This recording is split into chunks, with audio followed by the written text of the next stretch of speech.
હવે ગુજરાત પર ફરી માવઠાનું સંકટ। હવામાન નિષ્ણાંત અંબાલાલ પટેલે આગાહી કરી છે। 8 થી 10 જાન્યુઆરી દરમિયાન રાજ્યમાં વરસાદ પડશે તેવું અંબાલાલ પટેલની આગાહી છે। સૌરાષ્ટ્ર, ઉત્તર અને મધ્ય ગુજરાતમાં વરસાદની શક્યતા છે। સૌરાષ્ટ્ર અને દક્ષિણ ગુજરાતમાં હળવાથી મધ્યમ વરસાદ પડી શકે છે। આ તરફ બનાસકાંઠા, મહેસાણા અને પાટણમાં પણ કમોસમી વરસાદની આગાહી વ્યક્ત કરવામાં આવી છે।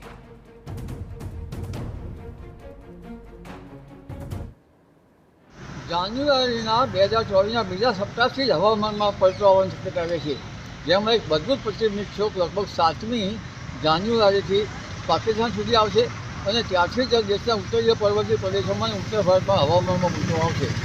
પરંતુ તારીખ 8, 9 અને 10માં ત્યાંની અસરના કારણે ગુજરાતમાં પણ પલટો આવી શકશે। લગભગ આ જે પશ્ચિમ વિક્ષોભ છે તે ઉત્તર ભારતમાં ગાજવીજ અને કરા સાથે વરસાદ કરવાની શક્યતા રહેશે।